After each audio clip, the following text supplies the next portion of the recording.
Previously on Video Game Hangover, yes. Please listen to episode 2. And now the continuation. Ho ho ho ho ho.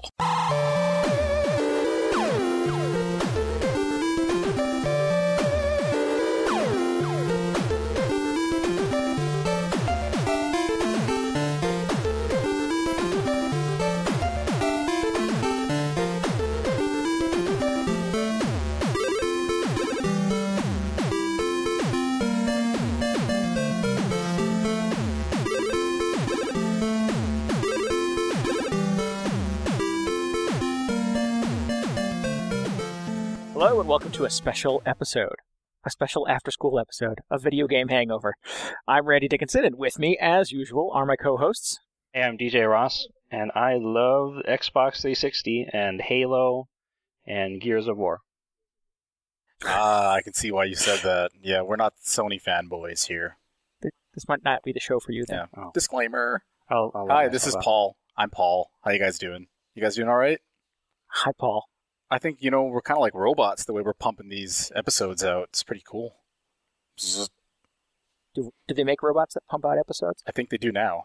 And it's us, baby. Right. So what is the occasion for this unusual emergency session of Video Game Hangover there, DJ? Yes, the reason I've gathered you all here today.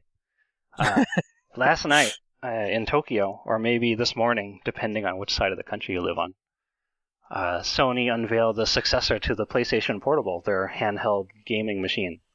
And right now it's just got a code name, which is the NGP, stands for Next Generation Portable. Codename is Duchess. Yes. Which reminds me, there's a new episode of Archer in 27 minutes, so hurry up. Oh, no. Okay, yeah. Definitely. So they did their whole press conference thing. They showed off, actually seemed like quite a bit of information about how the system is going to work. And a lot of it was sort of stuff that's been going around the news circuit for the last few weeks or months, depending on the feature. But there are a few surprises, some of which I think people are maybe looking forward to a little, and others people are a little confused about.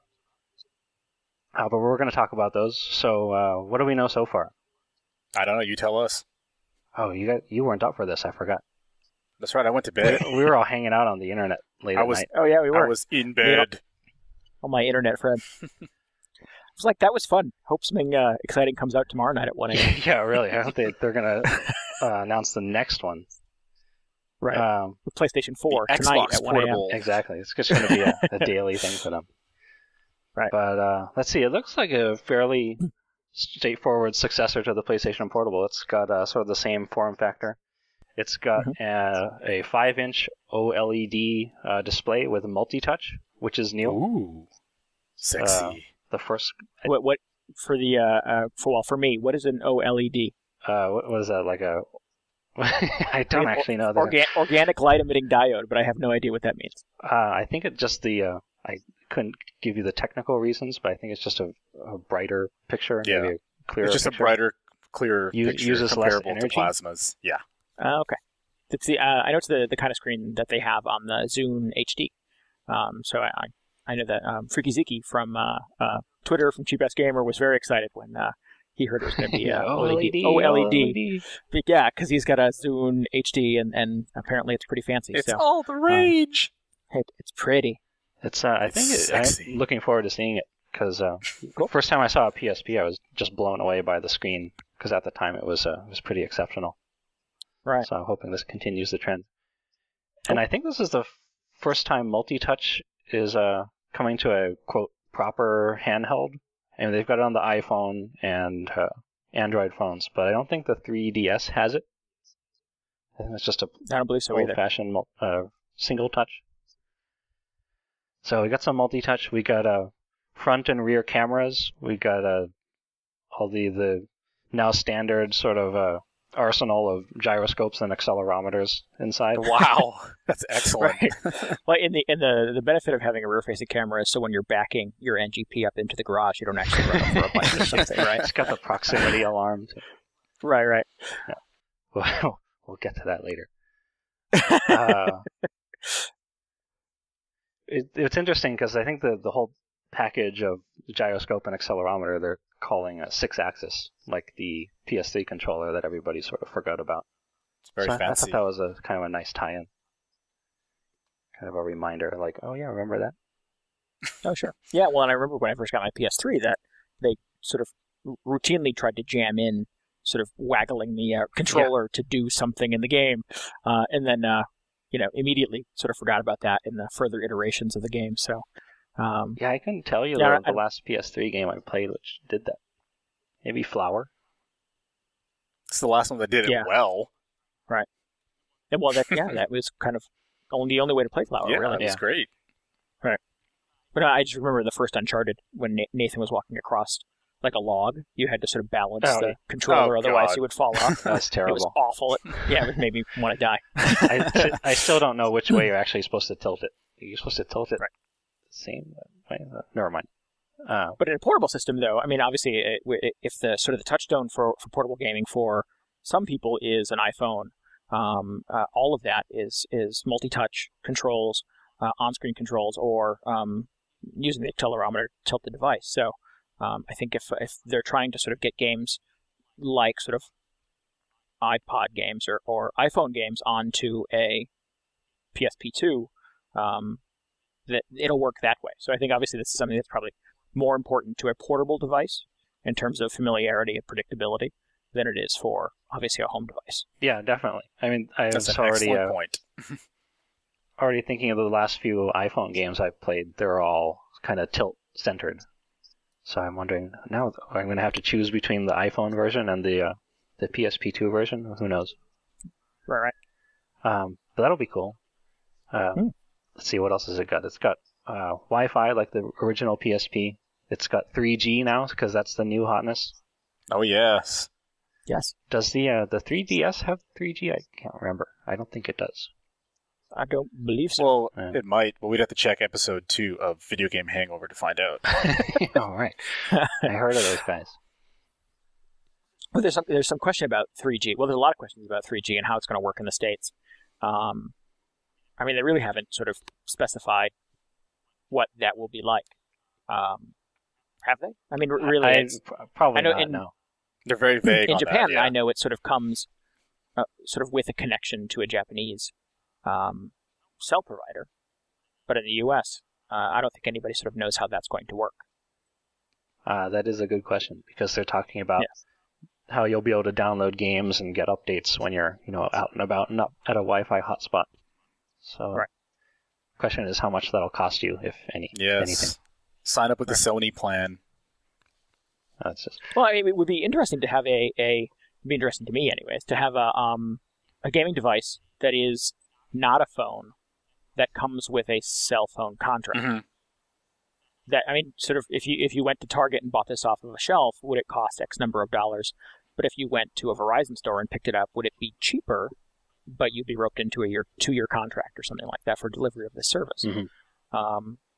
That, I mean, obviously that's just speculation, but I think it's interesting. It would be certainly a different approach to distributing a game platform and sort of making sure it's connected to the grid. I wonder if Sony's got something like that up their sleeve.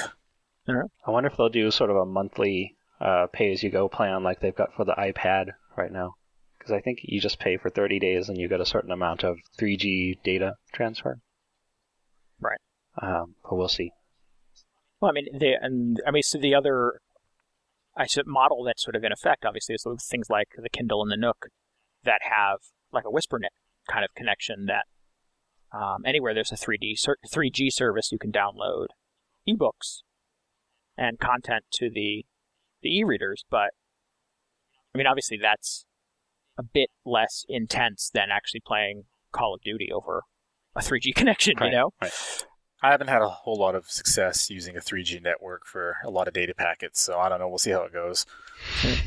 Some packets were lost. Device, Many were lost. we're searching for them still. The only device I have that sort of uses 3G in that way is my Nook. There's an e-reader, and I've never had an issue downloading ebooks and stuff like that. But again, that's much less information than trying to play a game online with friends. They might be running into a lot of latency issues, but we'll see how it goes in the future. Right. It's an interesting feature to have in the PSP2, that's for sure. Right. I'm definitely intrigued. I mean, it might be a thing where sort of gameplay, online gameplay, is relegated to Wi-Fi connections, but social features will be delivered over 3G because that would be smaller sense. information. Yeah. Mm-hmm. Cool. Either way, I'm in. I think that is smart and makes sense. Yeah, I'm excited to see what they'll incorporate it into. So let's see, continuing down the list of what we know, it'll play the new NGP PSP2 games, whatever they're going to call them, of course. It also plays PSP games, asterisk. We'll come back to that. And then anything you can download off the PS Store, like PSP Minis, PlayStation 1 Classics, movies, TV shows, stuff like that. And no information about PlayStation 2 games, which is kind of surprising to me, because they were demoing a lot of PlayStation 3 games, right? At the that's true, yeah, they sort of jumped over PS2 right. games. So it's kind of funny, you know, because PS2, most successful console that Sony has ever sold. It's got like the most games of any console, I think, in recent memory. It was a huge hit. So why has there not been any announcements on PS2 games? I wonder if they have something up their sleeves. I hope so, because I would love to have PS2 games on the go. That'd be great. Right. That'd be nice, yeah. I'm guessing they probably just wanted to be like, you know, really show off what the system can do by showing off some shiny new PS3 games. But yeah, hopefully definitely. They'll come back to that. I don't know. I mean, obviously, sort of as far as the PS3 goes, they've sort of set up a tiny little sort of cottage industry here of rebundling and repackaging PS2 games on a Blu-ray. That's right. With things like the God of War trilogy and stuff like that. So I don't know that. I'm sorry, I guess not God of War trilogy, but I guess God of War. What do they call it? Collection. Something like that. Something like that, yeah. And so you have to wonder if that kind of strategy, it replaces the hope of being able to deliver games online in that way. So I don't know. I'm guessing if they would come up with a model to just distribute PS2 games like they've been doing for PS1 games, that they would, exactly. Like that'd the be more much distribution, the cheaper better for them. They can just do it.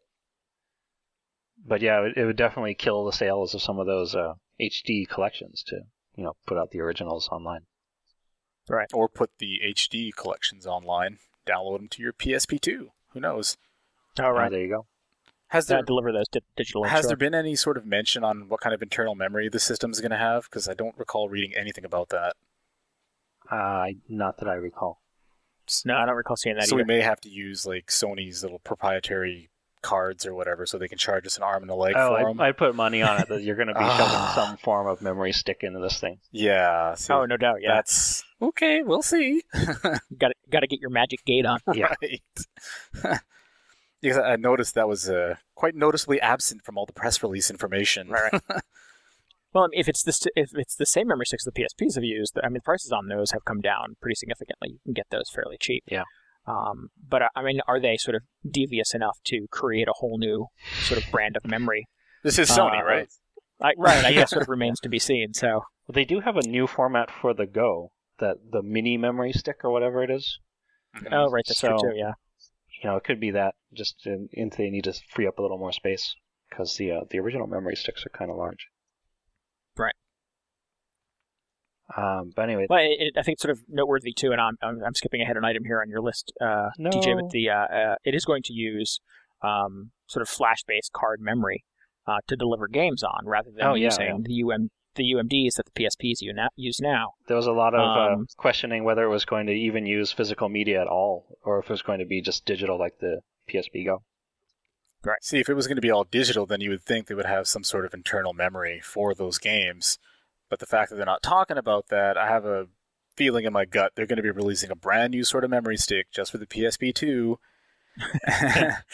on top of the cost of the system, which we have really no idea what it's going to be. Oh, I'm sure they'll, when you buy your PSP2 bundle, they're going to throw in like the 32 megabyte memory stick.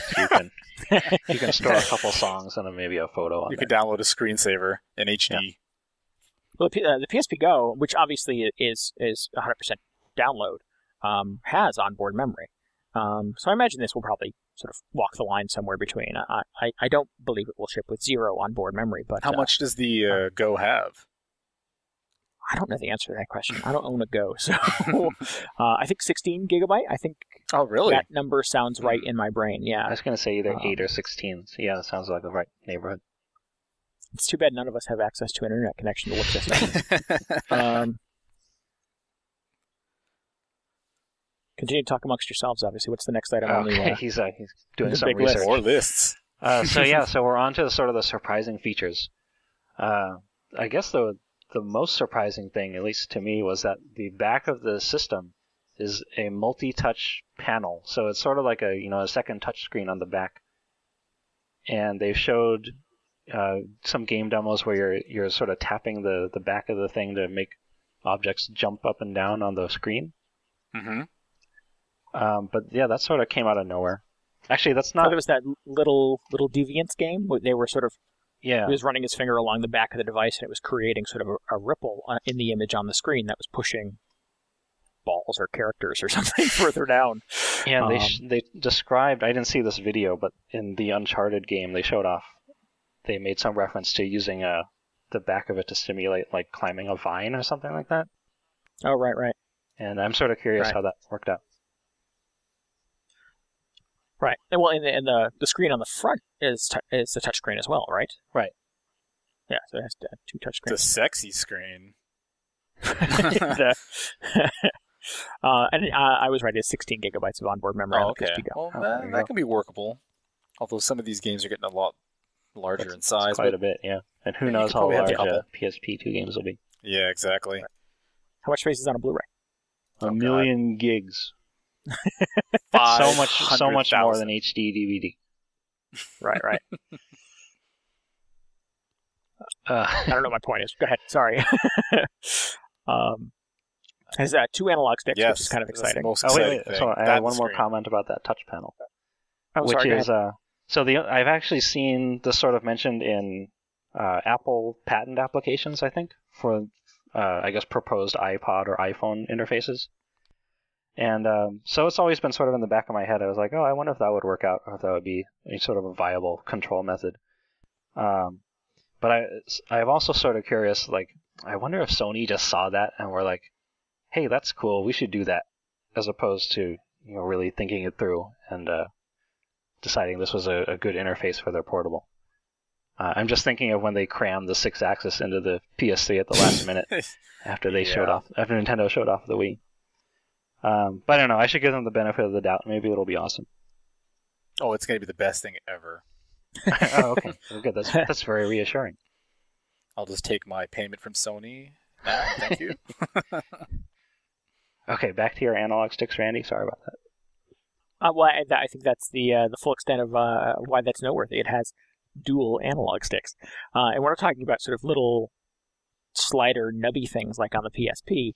These are actual little sticks with sort of wells for full range of movement and stuff like that. So that is fairly exciting, which means playing a first-person shooter on a portable device will not be a handcraft city. Or playing a third-person action-adventure game might actually be viable.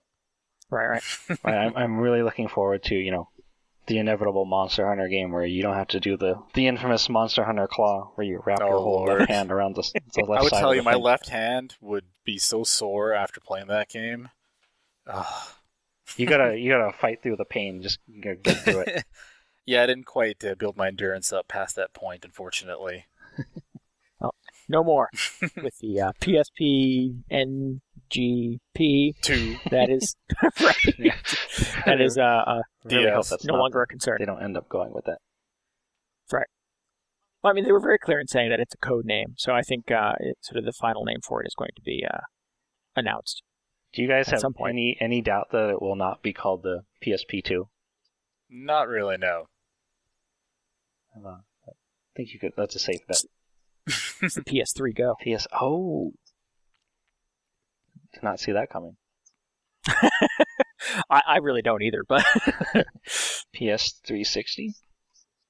No, probably not. PS Wii. That would be awesome if they did the PS360. That would be great. Look how trendy.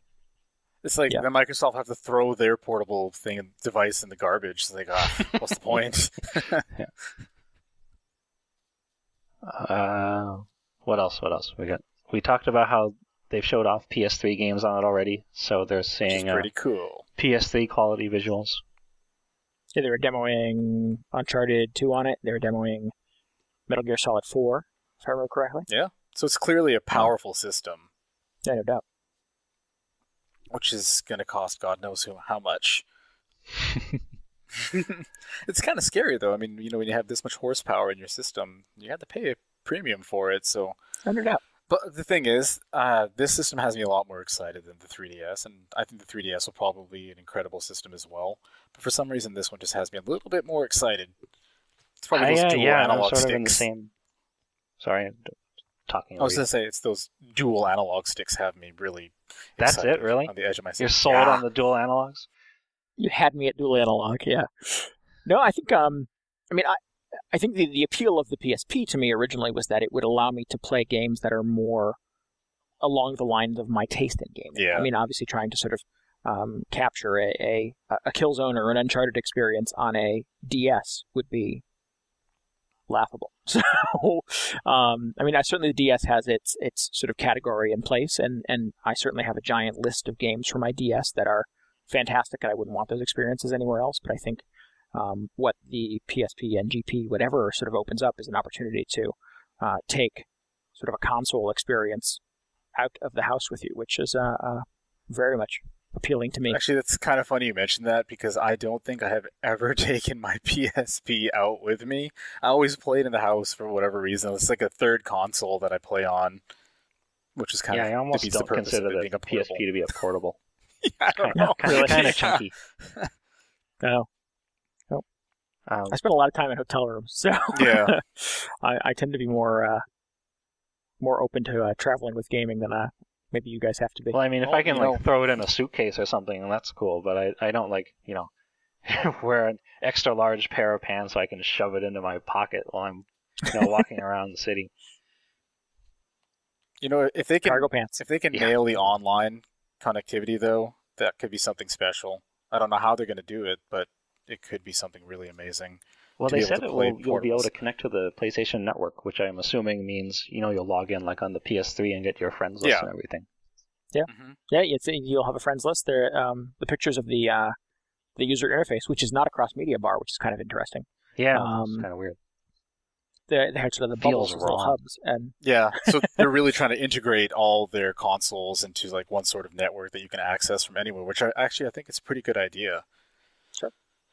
Yeah. To be able to log on to my PSP2 and see that you're playing something on your PS3, and perhaps those games have interactivity or something, that would be neat. And I don't know if that necessarily exists or is in the plan, but they seem very intent on marrying the console experience with the portable experience. So it seems unlikely there wouldn't be games that have interactivity in that way. What could be really cool is if developers release sort of like mini games for the PSP2 that connect to the full game on the PS3.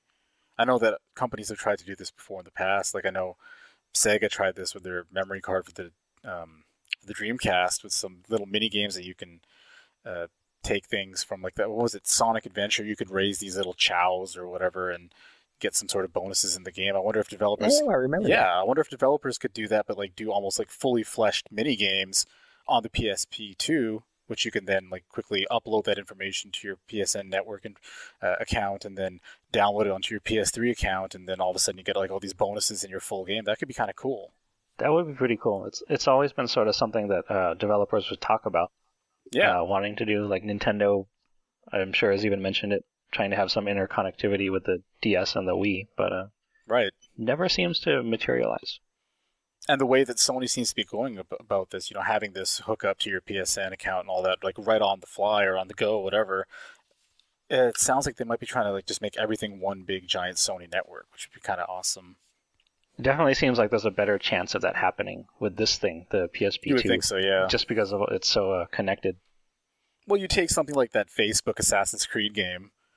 I mean, Ubisoft is trying to do something like that on Facebook. They should probably try something like that on the PSP too. It might integrate a little bit better. Who knows? They could. Well, and the PSP NGP, I keep forgetting what to call it, has PS360. Will be sort of built from the ground up in a world where social networking is real, and it's sort of a viable thing. So I think to create a portable device that doesn't allow you to sort of post your scores to Facebook, that doesn't, you know what I mean? would be naive and silly. So I can't help but think that a device like this will be sort of have its sort of roots out into the world in a way that I think modern gamers expect it to be. And they sort of mentioned... sorry. I'm just cutting everybody off. They talked about their own sort of version of social networking and how it's going to work with, what do they call it, Live Area? Yeah, they didn't go into a whole lot of detail about Live Area, and Near is the other one. Is it just called Near? Yes, I believe so. Oh, that's where it brings up a map of your local area and shows people who are playing games like in your vicinity. Is that what that was? Yeah, so it sounds very on the fly, which is it's pretty different. In the Live Area is basically sort of a persistent social network that allows you to share gaming and share scores and share comments and stuff like that. Basically status updates with other people who have the PSP NGP. Right? I don't know. I think so. Greeted with silence. Yeah. They weren't, I'm asking you guys questions that none of us know the answer to. So I'm taking you at your word. Let me tell that to you. I think these were two of the components that they released the fewest amount of details on. So it's probably going to have to be a wait and see thing. But it definitely seems like there's a lot of potential there. And I can just say I have much more confidence in Sony to deliver on something like this compared to Nintendo and their sort of social features that they've been talking about for the 3DS. Speaking of which, Randy, I need your friend code. My PSP NGP friend code? And your Animal Crossing friend code. Not to derail the topic, but I do need that. Go Nintendo. All right, we'll get there. Cool. Well, and it's also noteworthy that it's going to have trophies. Yay! Oh, yes, finally. Yep. Finally, I'll have a reason to play PSP games.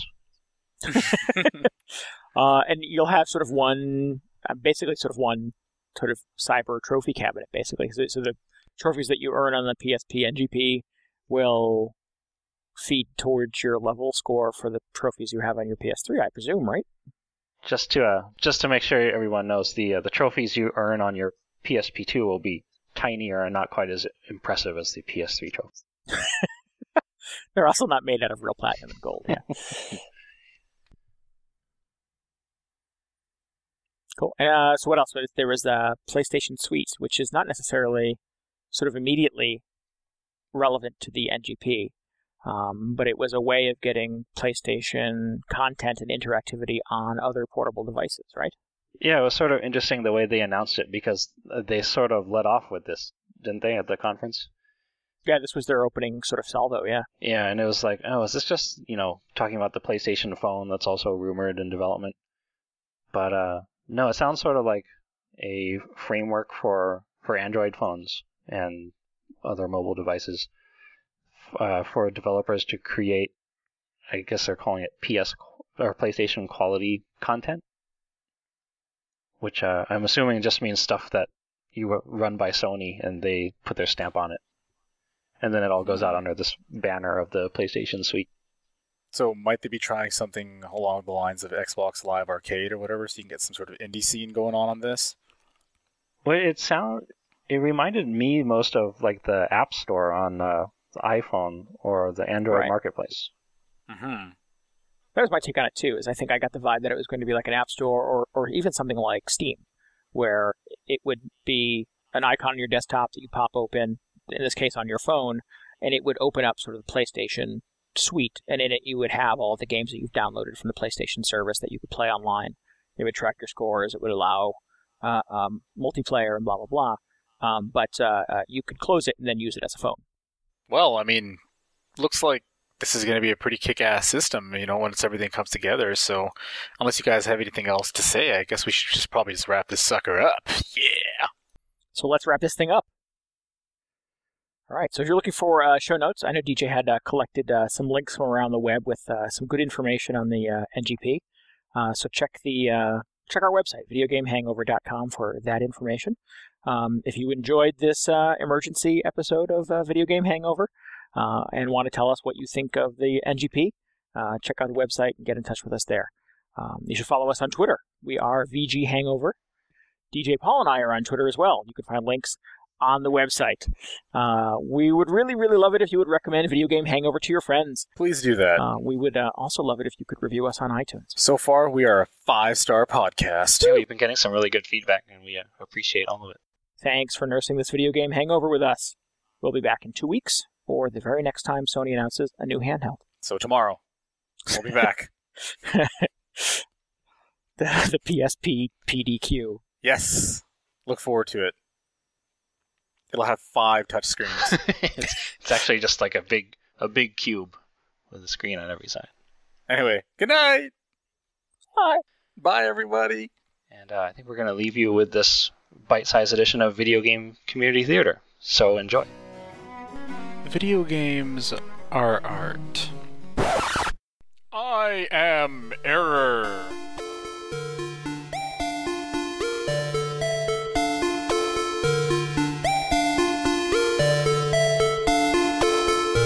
The intro and outro music from this week's episode of Video Game Hangover is from Eric Skiff's album Resistor Anthems. You can download a free copy of it on Eric's website, glitchnyc.com/music. If you make awesome video game-inspired music and would like to have it featured in our podcast, get in touch with us at contact@vghangover.com.